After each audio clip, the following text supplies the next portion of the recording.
In ancient times, knights fought according to an established set of rules and principles known as chivalry. Young, nobler-born men were trained from birth in these rules, and this indoctrination defined how they lived, and often how they died.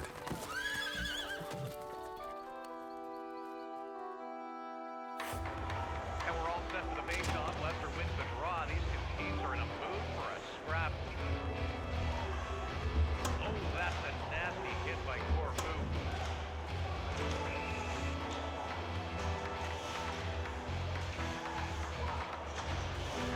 They've been in each other's face all game. Another big hit. There's going to be trouble there.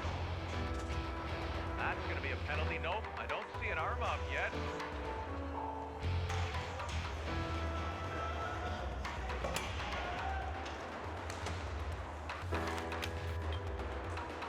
Oh, there's going to be trouble anyway. Lots of chirping at each other now. We've got the two players going at it. You could see this coming a mile away. We knew this was going to happen. This will drive a coach nuts. Muniz and Abrams are going after it now. The linesmen have their work cut out for them now. Now he's telling them to get out of here.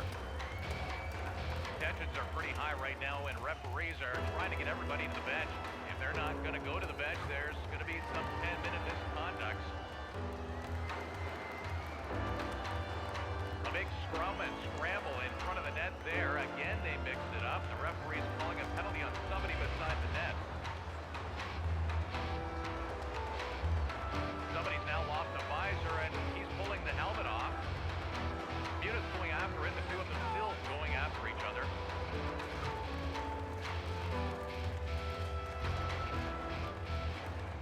All right, move in, boys. They're tired. Those could have been prevented. You and I both know it. A couple of calls. That's not to say it was right or wrong, but you and I both know a penalty call could have been made. Possibly could have prevented that. Who knows?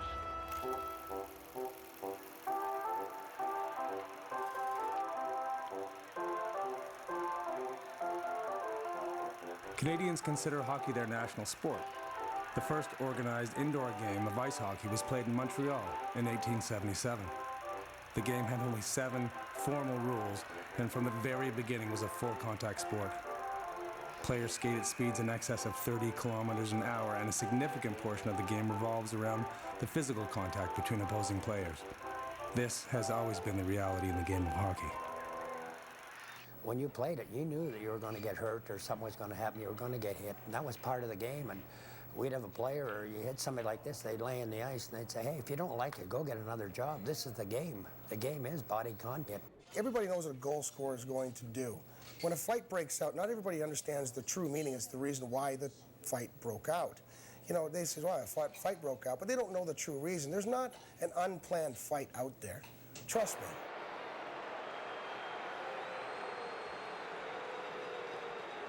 There is no safe part of the rink. You know, that once you jump over the boards, if the puck's anywhere near you, you're fair game. So our game was designed to include a tremendous amount of contact. It always has. It's a cloudy day here in Durham region with temperatures expected to reach -2 this afternoon and cooling to -6 this evening. The overnight low will be -10, but no snow yet. Tonight, your Whitby Dunlops will face off against the Brantford Blast in Brantford, and you can keep up to date on all the action right here on the home of the Whitby Dunlops, 107.7 FM and 1580 CKDO. Whitby's a huge hockey center to begin with, and to have something like this here at home, this kind of level of hockey is huge for the fan base and for the community. They do a lot of work in the community as well, and of course businesses sort of gravitate to it as well. The Dunlops, being, I guess, our main team in Whitby here, have my full support.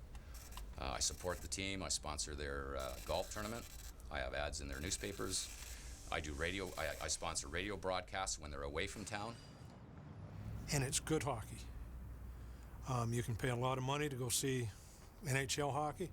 A lot of these guys are ex-NHL players or players who played semi-pro, and it's real good. Don Sanderson rose on the morning of December 12th, 2008, as he did on every game day.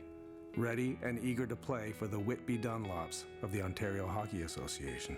Don wasn't even invited to tryouts. He was a walk-on.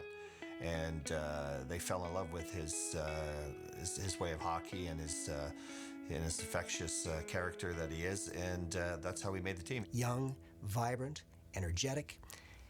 Just give an example, we had our Christmas parade, and all the guys were on the floats, and they were waving to people. Well, Don was running behind giving out candy to the kids with a big smile on his face. He was a good stay-at-home defenseman. He was big, he was strong, he was physical. He was a presence on the ice. He liked to give out the big hit and just look after his teammates. His dream when he was playing with the Dunlops was to become the highest level coach that he could. His dream was to one day to be able to coach, whether it's at the assistant level or something, and the NHL, or be part of an NHL team in a coaching capacity somehow.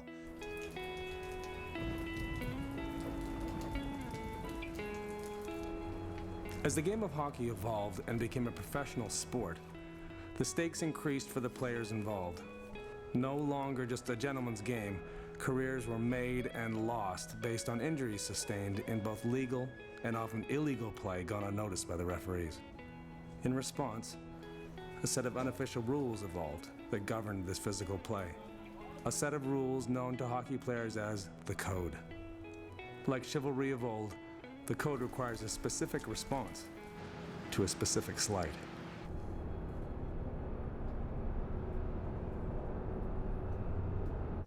The Code is a series of unwritten, unspoken rules. It's how and why and where fighting can exist on the ice. For all intents and purposes, there's subcodes to the codes, but in hockey, the game polices itself. It used to be that if somebody did something to somebody, usually that player who got, the infraction against him would react to him, regardless of his size. It was never about the big guys against the little guys or little guys against the big guys. If something happened, you had to stand up for yourself and really and let the opposition know that you weren't going to put up with it. The Code is something it's not just about fighting. It's about a balance of power. The balance of power is this. If you go after my best player and you take advantage of them, you run them through the boards, go after your best player. To me, the Code was you play honest, you play hard. You do the crime, you're gonna do some time here, and that time meant that you were gonna have to answer the bell to somebody. Something that's always been a part of hockey with regards to respect for players. The man who puts himself second, his team first.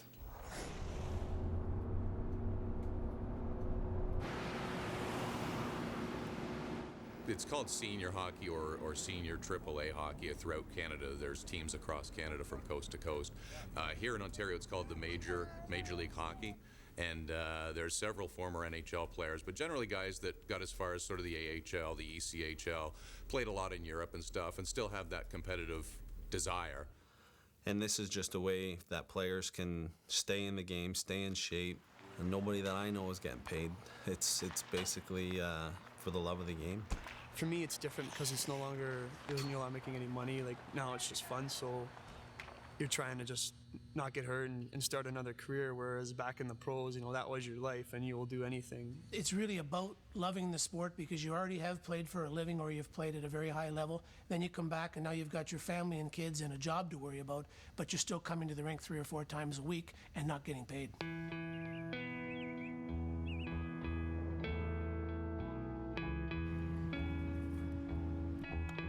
Until December 12, 2008, the town had been famous as the place where Alexander Graham Bell invented the telephone, and the hometown of hockey legend Wayne Gretzky. But on this day, the town would achieve a new notoriety, and for a moment the eyes of the world would focus on the Code and all its implications. He phoned and said, "You coming to the game?" And I said, 3.5-hour drive there, 3.5 drive home. No, not tonight. And you know what? I mean, he was playing hockey, he was enjoying it. You're thinking in the back of your mind, okay, what's going to be the worst thing that's really going to happen?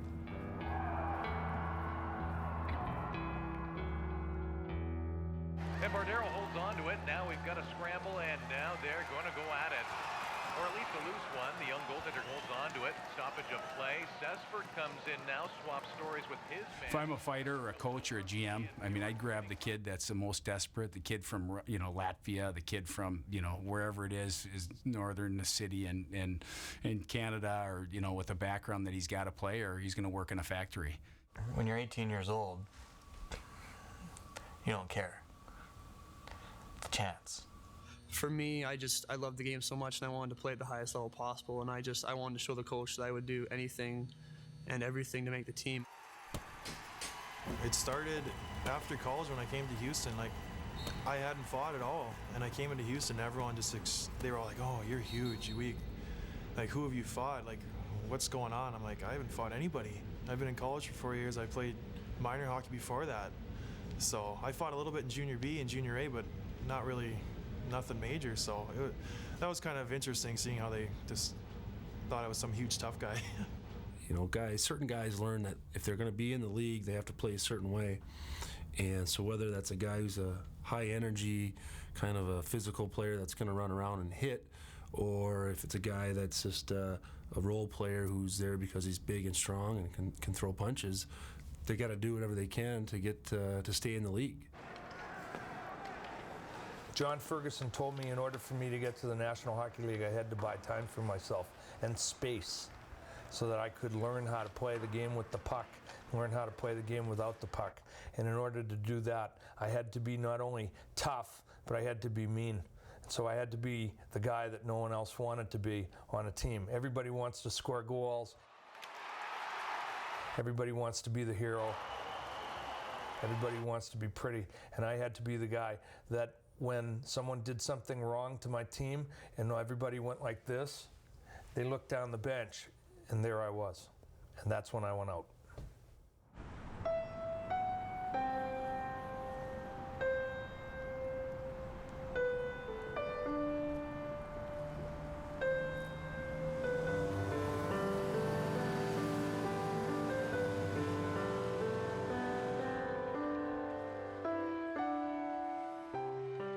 All young boys who play hockey dream of being an NHL superstar.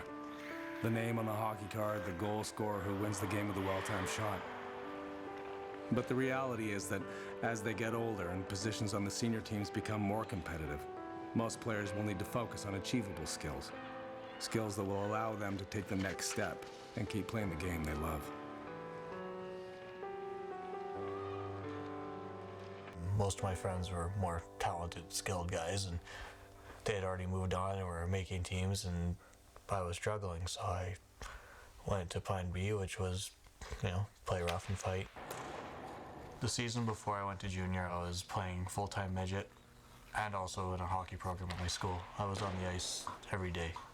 I did everything I could the year before I turned 18 and to try and improve my game, and it didn't improve enough. That same summer, a friend of mine brought me out to a Lakeland super camp. During the second game, a guy took a cheap shot at him. And I'd already made the decision that if something happened, I was going to go. And I dropped the gloves with this guy, and when I went for what seemed like forever, later in that tournament, I dropped the gloves once again with a guy who was a legitimate junior A enforcer. And him and I went toe-to-toe, and I dropped him. And that's kind of where it started. The reputation was out amongst the junior teams that I was an enforcer, and the letters started to come in. They walk into rinks in Flin Flon where Bobby Clark is holding the Stanley Cup over his head with his two front teeth missing, and they think of losing their two front teeth as a badge of honor. The letters were offers to play. Josh had found the skills that could make his hockey dreams come true.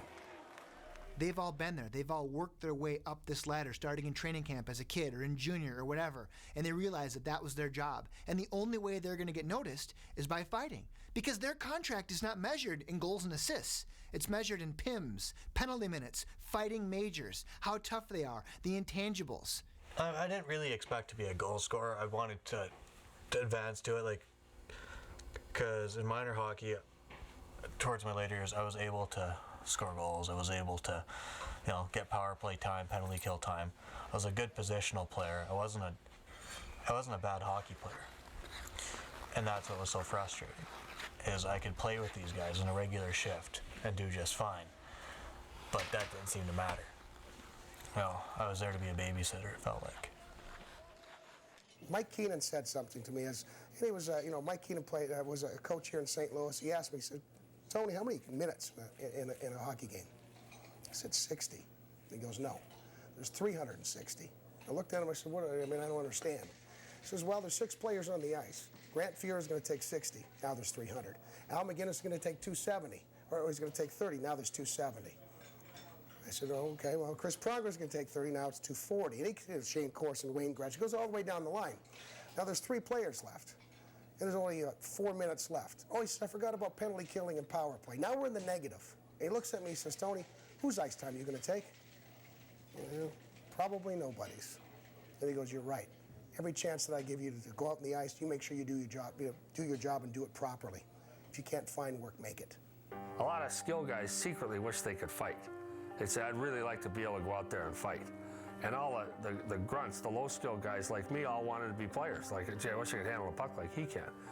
But we had a saying in the American League, a guy came in as a crusher, tried to be a rusher, left as an usher.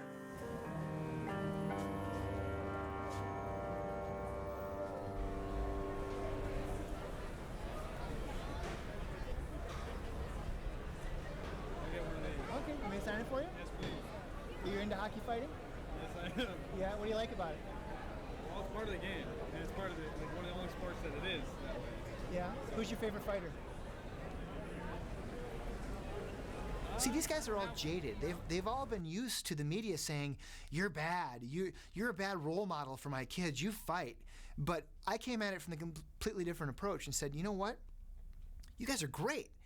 You guys protect everybody. Without you, you're selfless. You're taking all these stitches and getting your head beat in because this filthy agitator did this and then turtled and you had to come off the bench and sort of answer the call of duty. I was like, wow, you're the most selfless guy I've ever known. It's amazing, all what you do. Many of the guys that I played with, for example, Ty Domi, who I had the joy playing with in Winnipeg and Toronto, but my first stint with him in Winnipeg, he was the ultimate warrior. He would go after anybody that took liberties, not only on myself, but a lot of the better players, and he enjoyed it. And there was a lot of, talking back and forth. If he saw somebody taking a run, he would have to answer to him. Just sitting on that bench with 2 or 3 guys in your lineup, man, it made it long psychologically for the other team. I mean, most good players sometimes don't reach their potential because they're scared on the ice. No question. There is a lot of intimidation in the game, and if you're intimidated, you just can't play.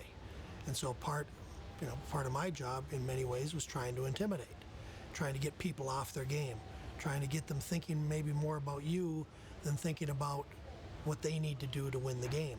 When it first started happening, I loved it.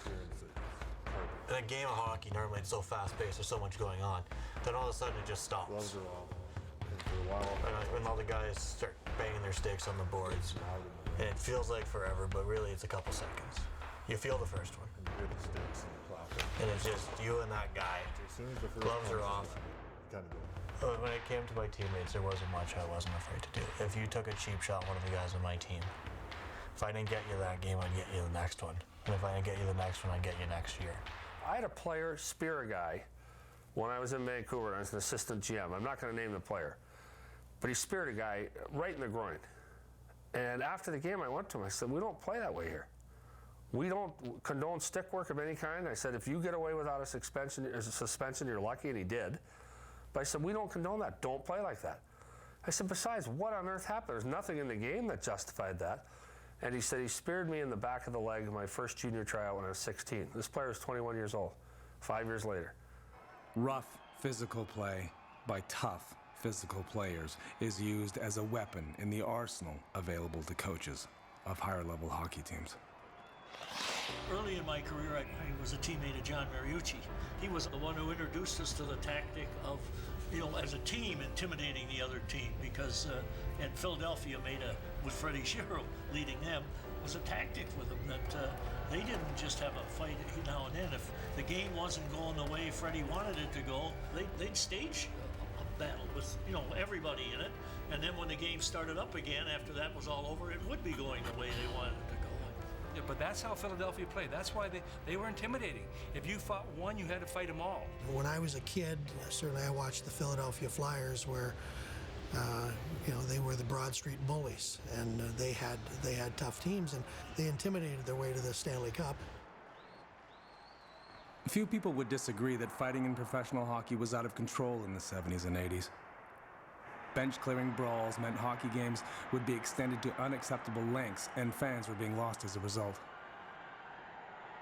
I don't want to go back to the 70s. I lived through those 3-hour games. I think the year I played in the American League, I think we emptied the bench, I want to say 7 times. Went into the crowd one night in New Haven. I mean, I don't want to go back to that. That wasn't a proud era for us. That's where fighting was not part of the game. It was actually a tactic to intimidate people. And I don't want to go back to that. And people say, well, really, the reason you love fighting is because it sells tickets. Well, if that were the case, then we'd all dress 10 fighters. Fighting in the National Hockey League is now controlled by 2 rules created over a 20-year period. In 1977, the third man in rule was an attempt to eliminate the bench-clearing brawls of the 1970s.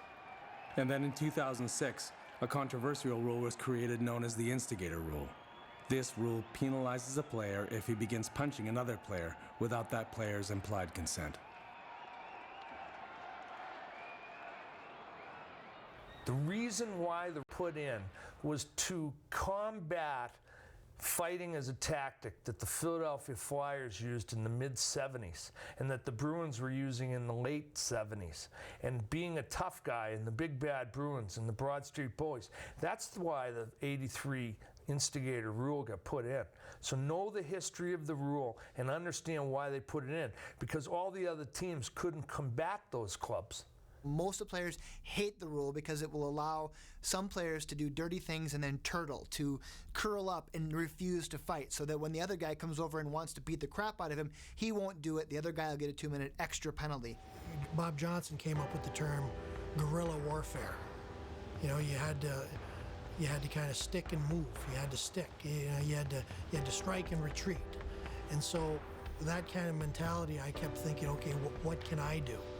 And so my whole logic was, you have to get them off their game. You have to get them. You have to give them the unexpected. And by, and I guess my role was, I had fought all their tough guys, and so their tough guys knew that I could fight. And so then when I started to just agitate the greatest player in the world, and then the tough guys want to do their job because they have to come after me. Well, then when I would just draw penalties and I wouldn't fight them, and they knew that I could fight them, then they weren't able to do their job.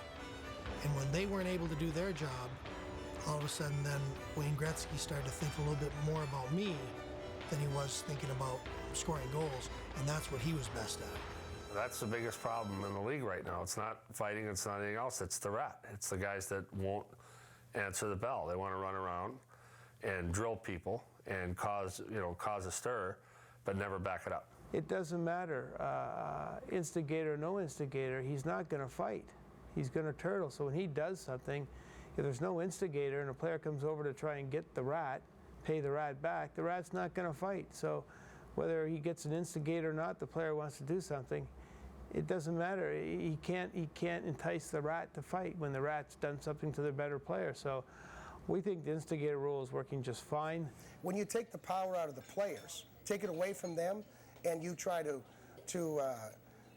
take it away by penalties, an instigator rule, a suspension here and there, you enable other people that wouldn't otherwise have balls to go out and commit crimes on the ice. When I say crimes, against some of your best players in the league and your team, that they wouldn't otherwise commit if there was consequences.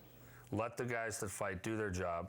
Let them stick up for teammates, because that's 99% of the instigator situations are one of your players just got run or your goalie got run, or guys out there running around trying to hurt people and someone wants to calm it down.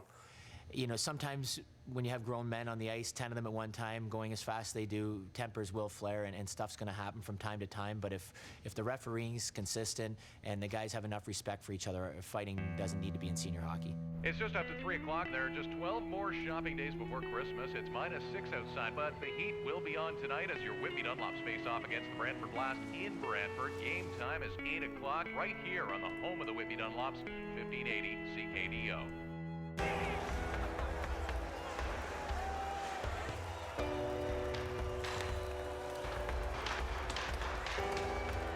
I think the teams nowadays are balanced. You know, bigger, stronger, faster. Everybody can shoot a little, they can pass a little, they're very fast, they can hit a little, you know, they can fight a little. But it's a different dynamic now, where it used to be, you know, you come into training camp and you're just there to skate and get in shape then, but now guys are training so much and so hard, and these guys are so big, it's impressive to watch. The days of the goon are over. Okay, the lumbering snuffleupagus coming off the bench for his gratuitous 2 minutes of ice time is done. The new enforcer has to be able to take a shift. Fighting has its critics and defendants. It also has its fans. On the National Hockey League team, the Minnesota Wild, its 3 toughest players are Derek Bugard, John Scott, and Cal Clutterbuck. Over the course of the season, the #1 selling jersey right now would be Cal Clutterbuck. He's a rookie who has made an impact with the team by setting an NHL record for hits in a season, checking people on the ice, plays a very physical game. He probably outsells right now the rest of our players in jersey sales 3-1. Really, we're just selling anything right now with Cal Clutterbuck's name on it. It's a blue-collar sport. You know, I think people, they love to see the rough stuff. They love the fighting. They love to identify with the guys that, you know, aren't as skilled, or the kind of the underdogs that go out there like Clutterbuck. You meet him in person, and he's not impressive with his size at all. I mean, he might be, 5'10", but he goes out there and rocks guys. Why people are so attracted to the job or attracted to that is because it's not, you don't see it all the time. And when you do see it, think of this. There's 20,000 people on top of you, and they're all eyes on you. And they're on eyes for you for 30 seconds.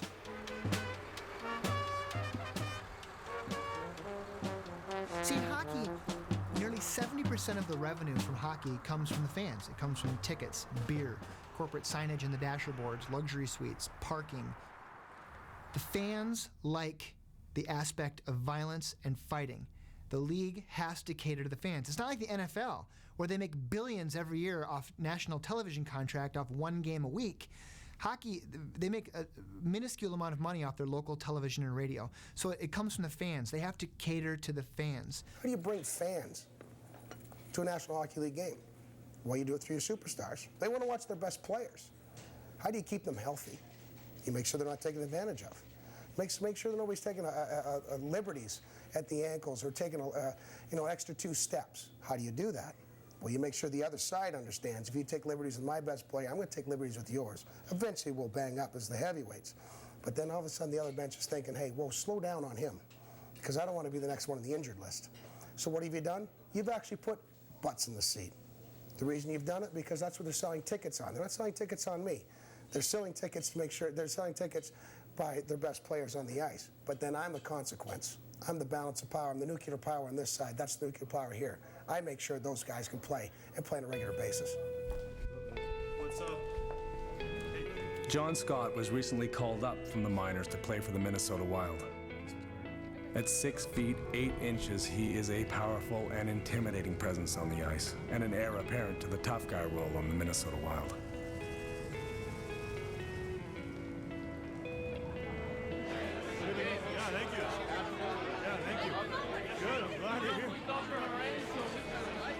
Right off the bat, you come in, you want to make a difference. You want to do something, so the coach is like, oh, we got to keep this guy here. Like, he's valuable to our team. So like when I first got called up, I was trying not to make any mistakes with the puck, and I wanted to beat someone up. Like, do something, hit somebody, make a big hit, make a big play, you know, make an impact. That's what I do. He's a guy that's kind of picked his spots, and he's done really well since he's been up here. So he's not a, a groomed fighter by any means from Western Junior or Canadian Junior. John, he's a good hockey player, but he's 6'8.5", and he's, if he can add that toughness, that'll keep him in the NHL for a long, long time. And that's the difference between making, $8 million to, making, $40,000 a year for the next 5 years in the AHL. Josh Coët also had dreams of playing in the National Hockey League. His junior career targeted that possibility. He felt he had the skills to play a regular shift, but coaches only saw him as an enforcer, a role Josh tried to avoid. To be honest, I didn't want to end up in Strathcona that year. I started off in BC, played quite a few games there, then came and played for another junior team south of Edmonton, played a couple games there, then came into the city. All this time learning that if I wasn't fighting, I wasn't playing.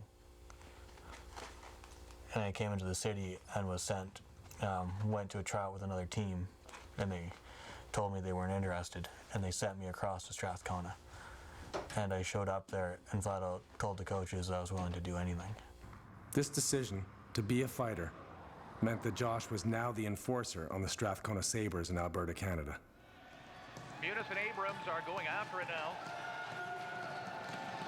The linesmen have their work cut out for them. I knew what I had to do. Like, I knew I'd have to start fighting. In college, I was kind of like a shutdown D. But then in pro, I knew I wasn't going to get the ice time right off the bat, so I had to do something to stay in the lineup. So I kind of just started fighting, You go to a symphony orchestra, and the first violin is in the front row, and there's a spotlight on her, and she's elegant. And she's not just a great musician, but you can tell she is special. But there's a guy built like me in the back row, blowing on a tuba, and they don't start till we both sit down. So I tell a player, everyone here's job is important. At the end of that first junior season, I went to try out for another junior A team. They told me that it just wasn't there, that if I was there, I'd be in the same role. And it just, the more and more I tried, the more and more work I put in, it seemed like it wasn't getting me anywhere anymore. And it started to get pretty frustrating. And, those guys, when they're just sitting on the bench or, not breaking a sweat sometime, getting one shift a period, it's tough to stay in the game and have any kind of feel for what's going on. And bigger guys and tough guys, they have to be in the lineup and they have to skate. Skilled guys, they always have that skill. They can sit out 2 or 3 weeks and come back and still contribute. Tough guys, you start to put on a little weight, your legs start to get a little heavier, and now it's a pain in the ass to get back in the lineup because you're conditioning, you're a big guy, and your skill is, is suspect anyway. It's also, insecurity too, where you feel like, if you're playing 3 minutes, it's the least amount of ice time in the team, and you think everyone else thinks you suck. If things would have kept advancing, I would have kept fighting. But I know a lot of guys who just ripped them apart. They'd sit on the end of the bench. A year ago or 2 years ago, they were the captain of a team, and now they're the guy sitting off by himself with his hands on an ice pack. Not everybody can do it. It takes a lot out of you mentally. It takes a lot out of you physically. And it's something that affects you more than just at the rink. There were times when I didn't really want to do it, but as soon as I'd hit the ice, that didn't matter. You went out there and you did your job. Yeah.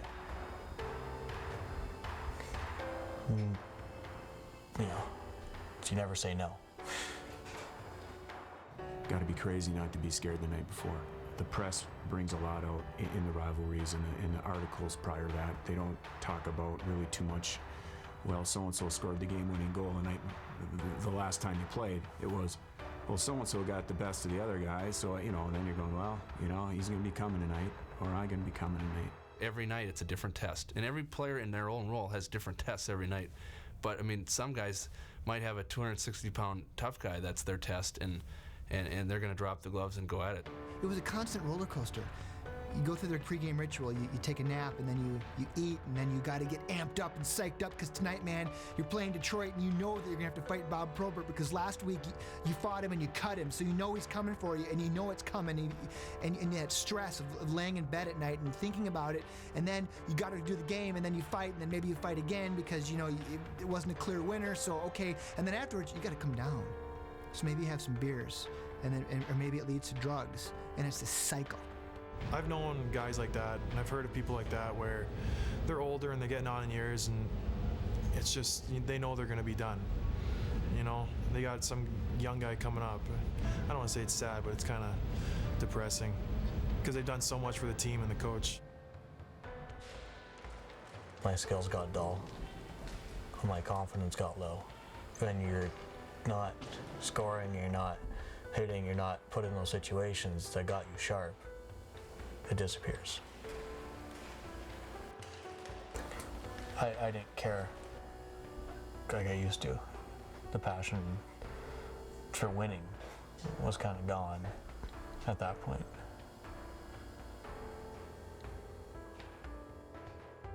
Then this guy's got to ask what his employment alternatives are. If that's what he feels, then what's his next best thing? Playing in the NHL and doing that job, or doing what? Driving a truck?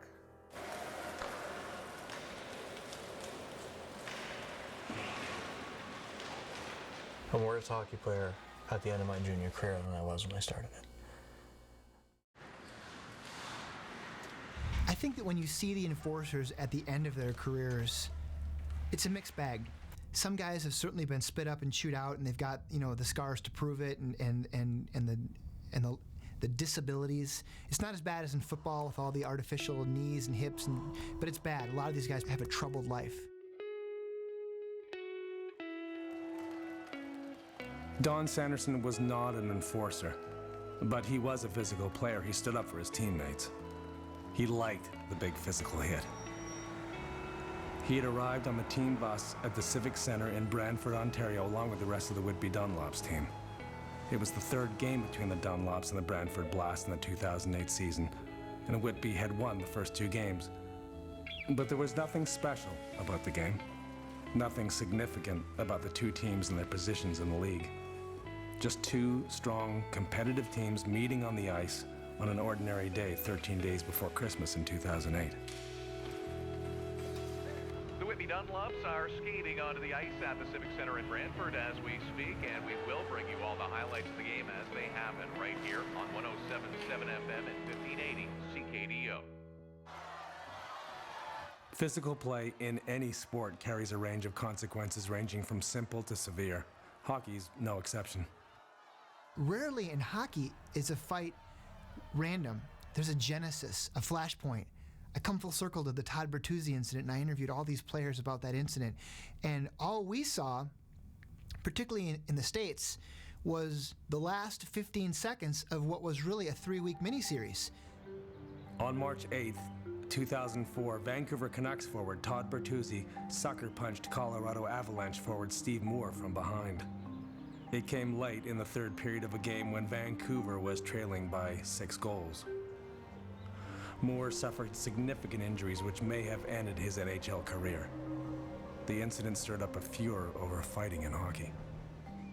Steve Moore, guy who went to Harvard trying to make a name for himself for Colorado Avalanche, he took out a captain of Vancouver. Well, you take out a guy wearing the C for a team north of the border, that's like whacking a made guy in the mob. You don't do that. He took him out. He didn't pay the price. You know, if you're going to do that, then you got to be accountable. Well, he didn't, so it escalated. After repeated attempts to get the player to fight, Todd Bertuzzi snapped and finally just hit him.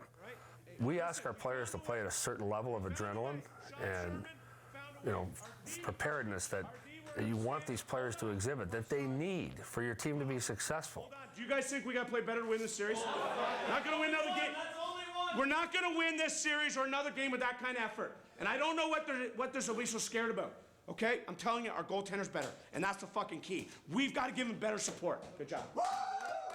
You see these rousing pep talks these coaches give. That's not to go out and have a picnic. That's to go out and win a hockey game and do whatever it takes to win that game. So players cross the line from time to time. I interviewed 100 players, and I asked everyone about the Todd Bertuzzi incident. Not one player said Todd Bertuzzi was a dirty player. Not one. They said Todd Bertuzzi broke the code. They said Todd Bertuzzi lost his cool. I don't believe any of it is premeditated. I don't ever, as a player, ever remember anyone sitting on the bench saying, you know what, if I get a chance, I'm going to go elbow him right in the head. So to me, most of it, 99% of it is reaction and adrenaline. So I'm not surprised when players cross the line.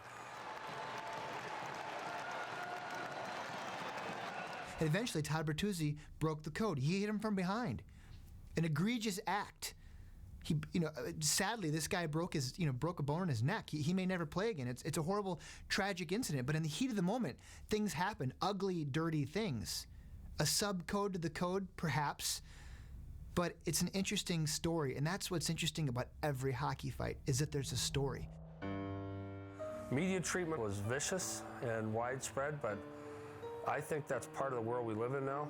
If you do something like that, it's going to get that level of attention. This was CNN stuff. CNN, they could care less about hockey, doesn't cover our sport, despises hockey, but they'll gladly show a good fight or an incident on the ice where a player gets hit with a stick. Todd Bertuzzi was not a goon. This is a guy making $5-6 million a year. That's not his role. But then you look at the culpability and the accountability. A 7-1 game, a minute left. Why is Todd Bertuzzi on the ice? I've told my coach that if he ever sends a player out to start a fight, to me that's a firing offense. Why is Steve Moore on the ice? In my mind, we want it to be part of the game. We want players to know when it's appropriate, but we don't want to glorify it or make that, to me, that crosses a line for me. It's more so like they tell you indirectly. Something happens in the next shift, you're not supposed to be going out in a regular rotation. You just got off the ice and all of a sudden you're hopping back on. They've never told me to go fight that guy. Go out there and take care of him. But I know and they know what they're telling me. They have a really physical team, be ready. They have a lot of tough guys, be ready. So it's kind of, they know what they're saying, it's there. No one ever sent me except maybe for one coach. And I told the guy, are you sending me? No, I was just, I said, I've done this a lot. I know my role. I know my job. And I'd fought prior to that. And, I was just saying the guy will be kicked out of the game if he fights again. I said, are you sending me? Because I will do it. Only once in my career did I have a coach say to me, go fight that guy. And I said to him, you go fight him. And I had players that would say to me, oh, Cat, why don't you go get that guy? He stuck me. And I turned. I remember one night Nystrom took one of the guys on Quebec Nordiques and beat the living tar out of him. He draped him from the blue line into the goal line and back out again. And you know what? Even though he was my teammate, I didn't like what the guy did. He stuck the guy with the stick. And I don't think that was right. So I felt he'd got what he deserved, and that was part of the action. And you know what? It didn't bother me. So I wasn't going to go fight Nystrom just for that. The possibility for physical injuries are many in hockey. Concussions and other head injuries are among the most common. Part of a player's work ethic revolves around his ability to handle injuries and keep playing, sometimes believing there is nothing more important than staying in the game. There was a period where I went through a couple concussions. I ended up getting run, and that was a serious concussion. And even before the stitches were taken out of my head, I was back in the lineup because I wanted to play. I have here an actual human skull, and I think it's important to realize that the skull is actually a bony container that holds the brain. The brain is like a jello inside this container, and if you take an egg and put it in this container and shake it hard, you can break the egg. And so what's happening is any fast motion or concussive force will have an effect on what's ever inside the skull. But it probably wasn't a week before I got another concussion. And then it was probably, and then I was out, missed maybe a couple classes, but I never went to see anybody. I've seen a lot of guys hit their heads from body checks. I've hit my own head from being hit from behind. My helmet's come off. I've hit my head on the ice. You don't really think anything of it.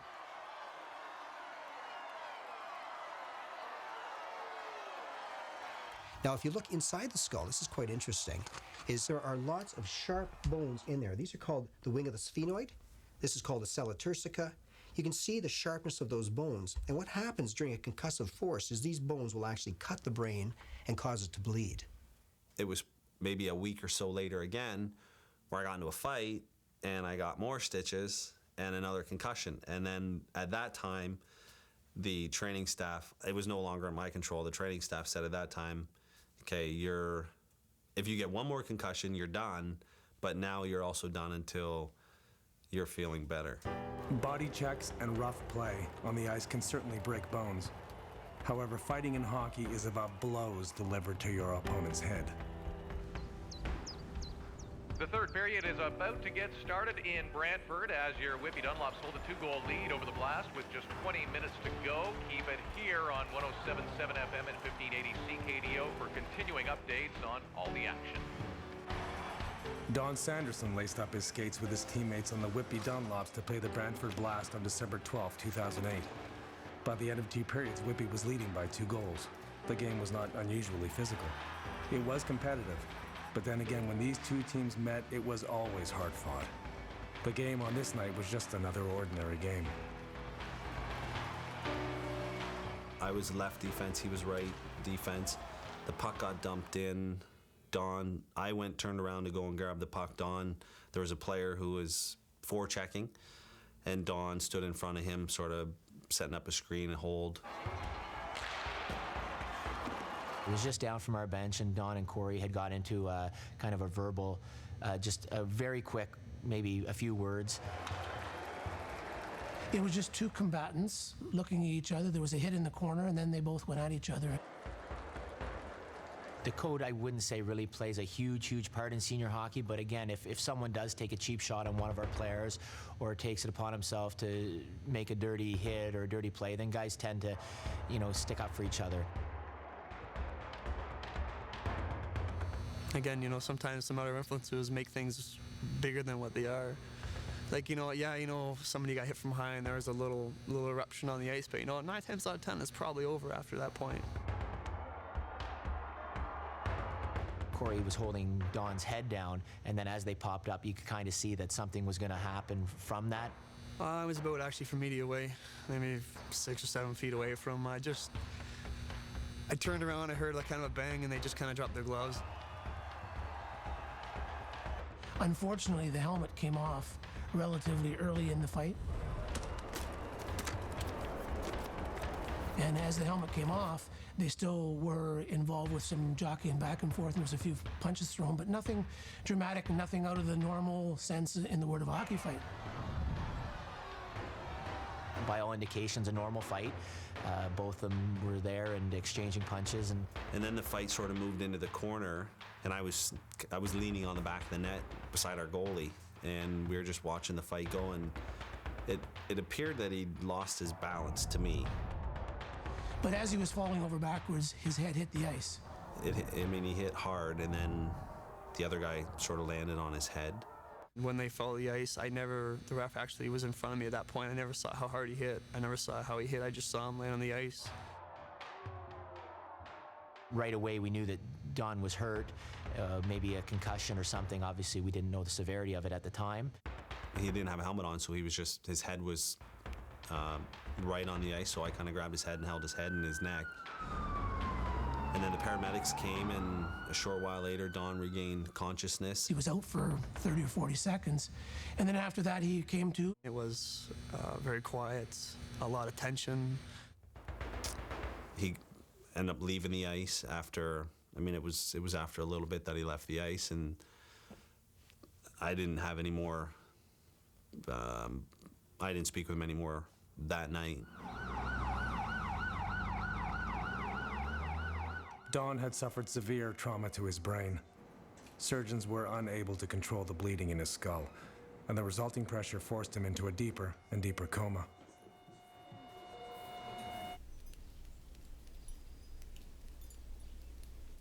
We were sitting here, and it was about 11 o'clock, and I said to my wife, Beth, I said, geez, Don hasn't called. The phone rang here about just after midnight, and it was Don's mother. and she had just got home, and the hospital had phoned where he lived with his mother in Port Perry, and said, you know, he's been seriously injured. We want you to know that we're transferring him to the Hamilton Hospital because we can't do anything for him in our hospital. So, you know, you jump in the car and you're driving from here to Hamilton, which is a couple-hour drive. You're saying to yourself, geez, I guess it's going to be a pretty bad concussion. You figure, okay, I guess he'll recoup and be fine, but it's going to be 6 to 8 months, and oh well, we'll get through it, we'll make it work. I can never explain what I walked into and saw. That was never my son there, lying there. There was a body lying there, and he never regained consciousness, never moved, never did anything, and we lived that every day with him. After almost 3 weeks on life support, at a few minutes past 1 a.m. on the morning of January 2nd, 2009, Don Sanderson passed away peacefully with his family at his side. He was 21 years old. Nobody, unless you've lived it, knows what you went through, and I would never, ever want anybody ever to find out. But when I walked in that hospital room and I saw him lying there, to me, he was dead.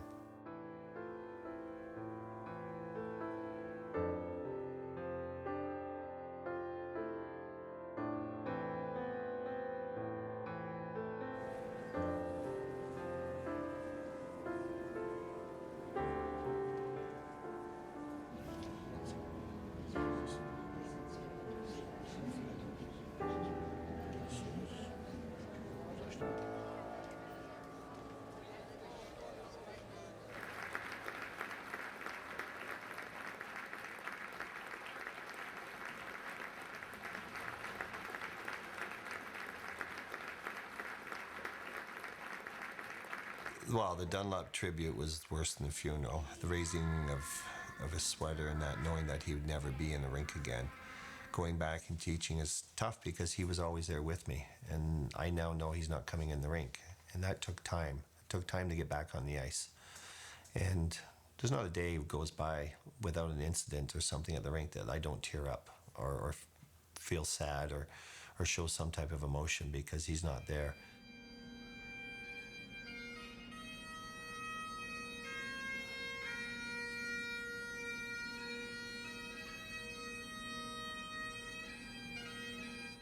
I don't think I've ever been through anything like it. It was so devastating to all of us at all levels.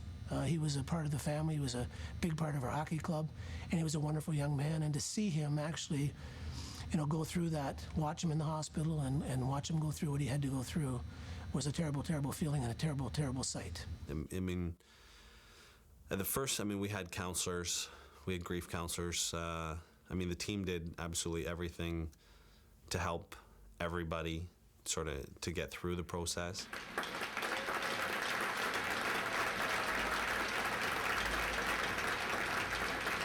As hard as it was good for a team to realize that, you know, we're all here for each other. We're gonna support the family. We're gonna support each other, and we're gonna do our part to make sure this doesn't happen again.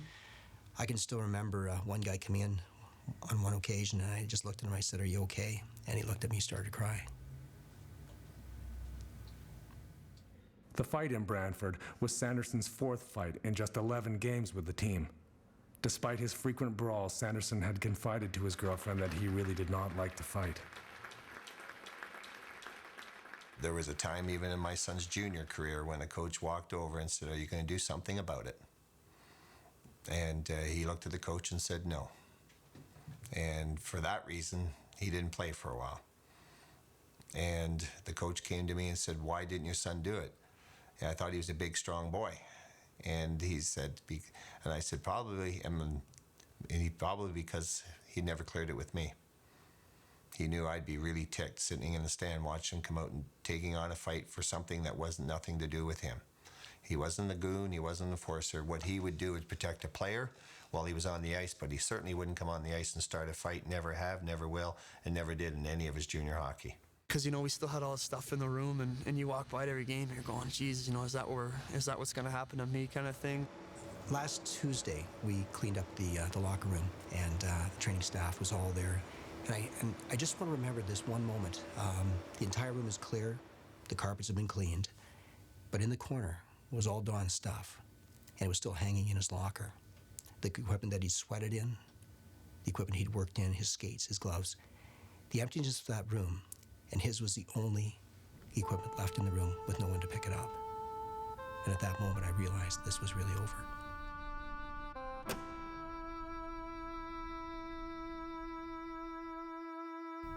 Hockey's changing. It's at a pivotal point. Just recently, we saw the owners get together and talk about the future of fighting. Sadly, tragically, Don Sanderson was killed in a game up in Canada, hit his head on the ice. Our heart goes out to his family. How is the game going to change? Where do we go from here? Fighting is a part of the game, but you want to make it as safe as possible within those confines. Good afternoon. Welcome to CBC's Hockey Night in Canada Radio. Jeff Merrick alongside Paul Stewart, former NHLer, former member of the WHA Cincinnati Stingers, and of course, former NHL official, and whose grandfather, 1938, coaches Stanley Cup winning Chicago Blackhawks. How are you today, Stewie? I am so thrilled.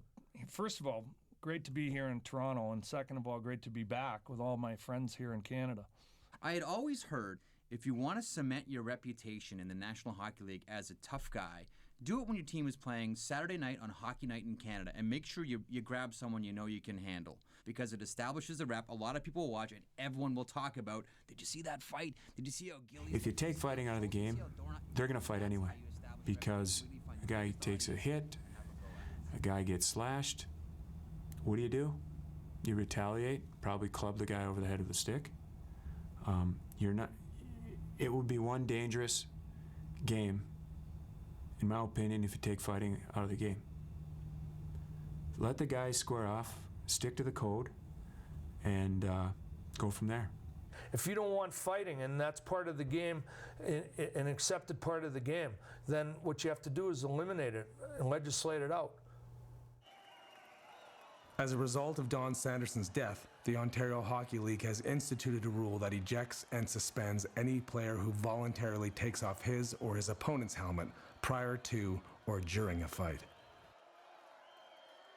There should never, ever be fighting allowed in the minor leagues. Headshots should be prohibited. And there are teams that, if they have people on the teams that are continuing that type of behavior, then maybe the teams themselves should start to being penalized so that that type of behavior is totally discouraged. In our last game against Dundas, one of their players did a head check of one of our players. It was a vicious hit from behind, ground our guy's face right into the boards, and I was afraid the guy was going to be injured.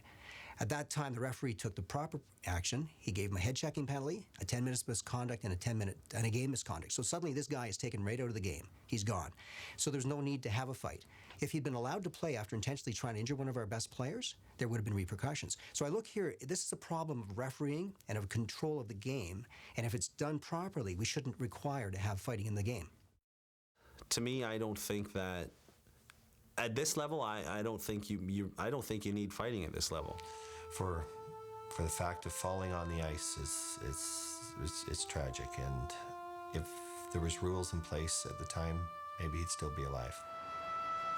Stingers, and of course from the NHL as well, being joined now by the host of CBC's Hockey Night in Canada every Thursday. Ron McLean drops by. How are you today, Ron? Our friend Stewie's in town. Oh, and I just absolutely idolized Paul Stewart. He was my kind of referee. You are always one of those officials that, and I can't stand face washes and little scrums if they're not going to do anything. Just go to the either face-off dot or snap mitts, one or the other, guys. The after the whistle stuff drives me crazy.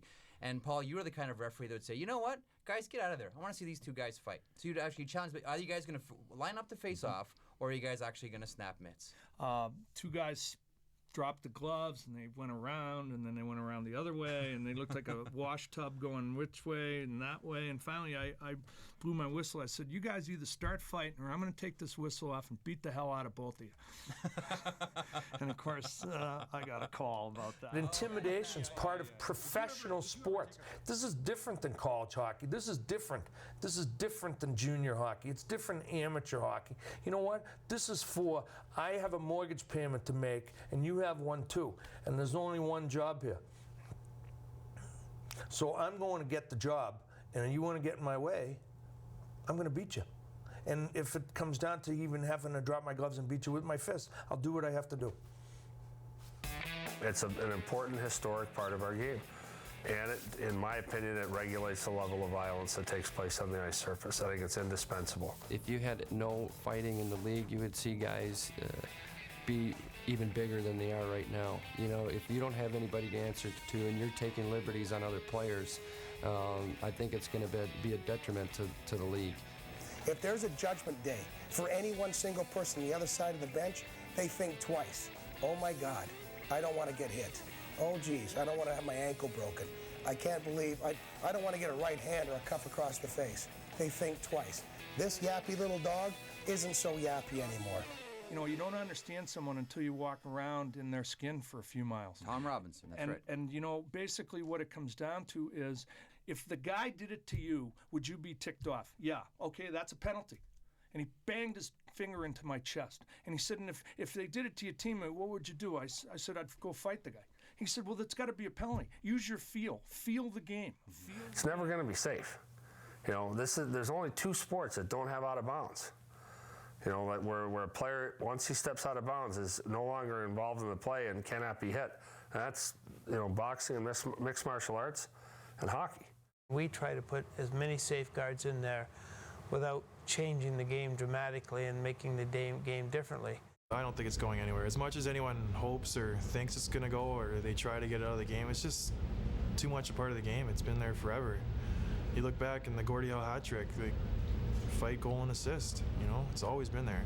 Again, it's like Don Cherry said when they do these surveys about people not wanting fighting in the game. Well, which people are they surveying? Are they surveying the people that love hockey or the people that don't understand it?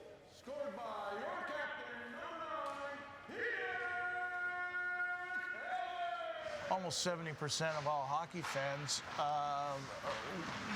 don't want to remove fighting from the game.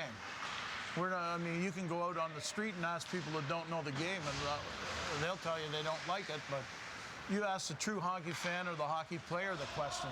That's the difference. Hockey is a contact sport. People enjoy it, and I don't really see what the big problem is with fighting in hockey. It's two consenting professional athletes that are duking it out for our entertainment, and nobody really ever seems to get seriously hurt. I think just as many people go to see that as people that stay away, right? If you don't want to watch it, don't look, right? I think it's too ingrained into our society to change too quickly right now. Do I think fighting? I should slap you in the head. Of course it does. Fighting will always have a place in the game. You know what? I wouldn't change a thing to be a skilled guy. You know, I mean, if he said you can be a second line guy who scores 30 goals a year, would you want that? Nah, I lied. I really loved what I did because that's my nature. I loved sticking up for my teammates. The facts are these. Hockey is a fast, physically aggressive sport in which fighting has historically played a role. In all the interviews conducted for this film, not one hockey player, coach, or general manager ever suggested that fighting be removed from professional hockey.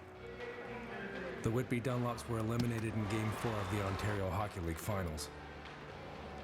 After Sanderson's death in 2008 to the end of that season, and in spite of the rules designed to prevent fighting, the Whitby Dunlops were involved in 6 more fights on the ice. You don't have to fight every night. You make the big hits. You generate excitement. But when it's time to do your job, do it with enthusiasm. Make sure that everybody on the other side knows that you're serious, that you're not just going out there playing patty cake. That is what the most important part of this role is. I'm out to hurt you. I'm out there to make this game good. You fuck around with my guys, I'm taking your guys out. And that way, you understand. And there comes in a real easy, encapsuled, is give us the opportunity to enforce our own rules, and you'll have the best game on 2 wheels. Called up late in the season, in his first 20 games, Minnesota Wild defenseman John Scott registered 1 assist and racked up 21 penalty minutes after engaging in 3 fights. His jersey sales are climbing accordingly. You're welcome. Yes, sir. Yeah, have a good night. Josh Coette's career ended in 2007. Currently, he's studying at the Northern Alberta Institute of Technology, hoping to become a machinist. And in August 2009, he married his longtime girlfriend, Carly. Although he misses playing the game, he has never laced up his skates to play hockey since he quit. A memorial fund has been established to honor the memory of Don Sanderson and support future leaders through sport and adventure. His jersey number 40 hangs on the rafters of the Iroquois Park Sports Centre in Whitby, Ontario. On July 14, 2009, he would have been 22 years old.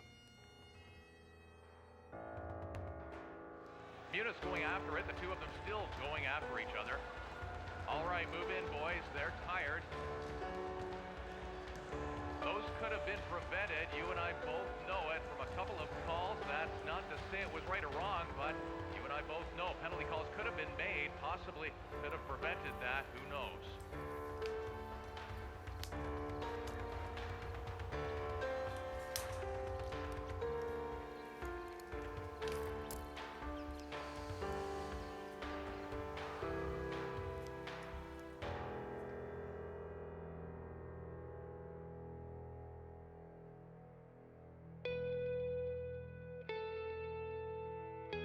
My brother Casey Hankinson was playing for the Blackhawks, and he carpooled with Bob Probert to the Hawks games. So Probert picks him up in his minivan, his family car, takes Casey, and there's construction, as there always is in Chicago area. So Probert's merging into traffic, like going like 10 miles an hour. And he cuts in front of some guy, and Casey said it was perfectly legitimate. And the guy instantly gets road rage and pulls around Probert and tries to cut him off. Probert keeps driving, stays cool, stays in his lane, and the guy does it again. And Probert now all of a sudden is thinking, what's this guy doing? So he keeps driving. The guy starts cutting him off the road. So Probert pulls over into like the cones to the side, and the guy pulls over and pulls behind Bob, not knowing who he is, of course, sitting in his minivan, drinking his coffee, has his hat on. So the guy walks up to the car, starts screaming at him and challenges him to a fight. So Probert turns to Casey, he puts his coffee down, flips his hat around backwards, and he said, this should be fun. And he gets out of his car, and he starts walking at the guy, and the guy runs back into his car and, figures out this guy's 6'4.5", 6'5". He looks like he's got cuts all over his face. His head is as big as a watermelon, He's a big man. So Casey says, then Probert walks back in the car, sits down. He says, that's too bad. I haven't had one of those in a while. Just as calm as could be, turns back the radio and starts driving. His heartbeat never went over 65. He drove to the rink, never said another word about it. Casey was telling everyone in the locker room what happened. That's a pretty amazing story. If you'd run into Bob Probert with road rage, I think it'd be a long day for you.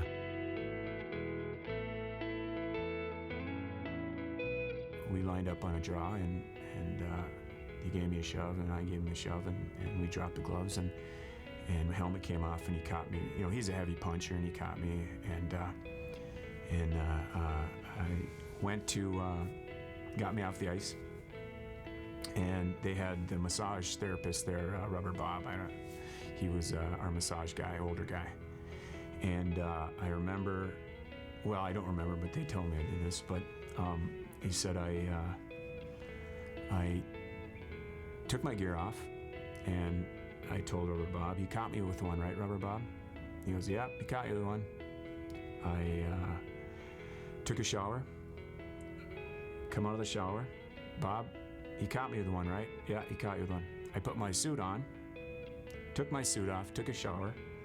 Hey, Rubber Bob, he caught me with one, right? Yep.